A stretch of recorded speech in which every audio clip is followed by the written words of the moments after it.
Big waves. Portugal.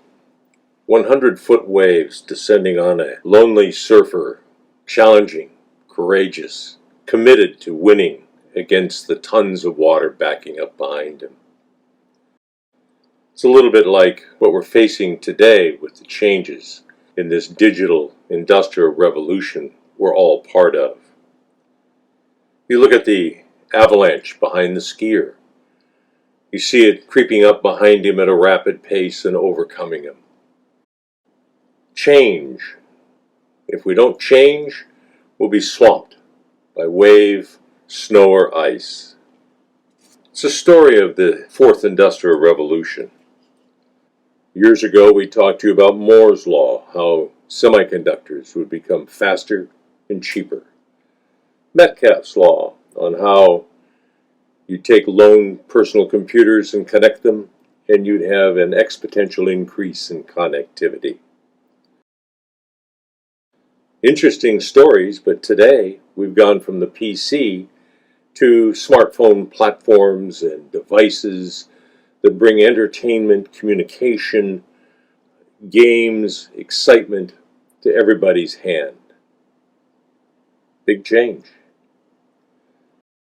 Changed the way we worked, changed the way we have related to one another, changed the way we communicate.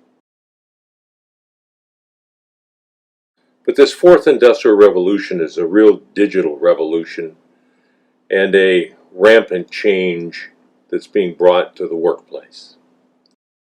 You look at biotechnology, nanotechnology, robotics, 3D printing, medical technology, AI, artificial intelligence, biomimicry, genetic engineering, cellular farming, nanobots, virtual reality, and the list goes on and on.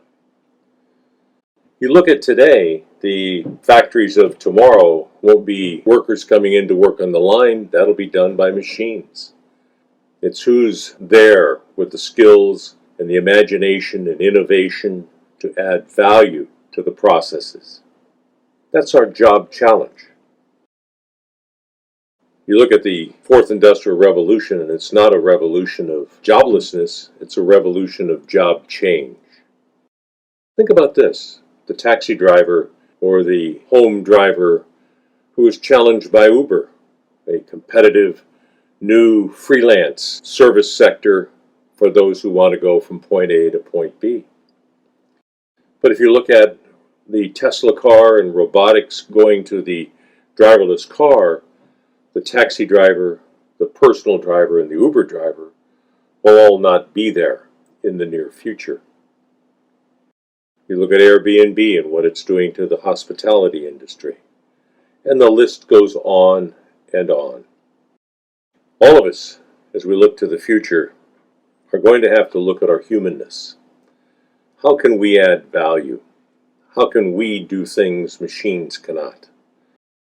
We think. We have morals, we care, we're innovators, integrators, imaginative, competitive. We can do a lot of things that the machines of the future can't yet.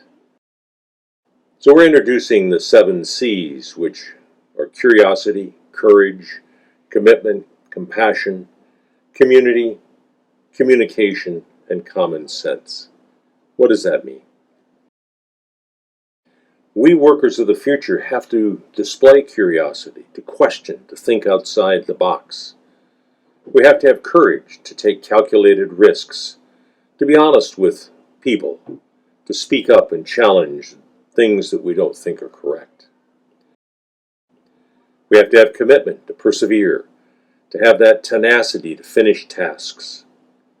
Have to have compassion for others, to be empathetic, to care about all the stakeholders. And community is collaboration. It's working together.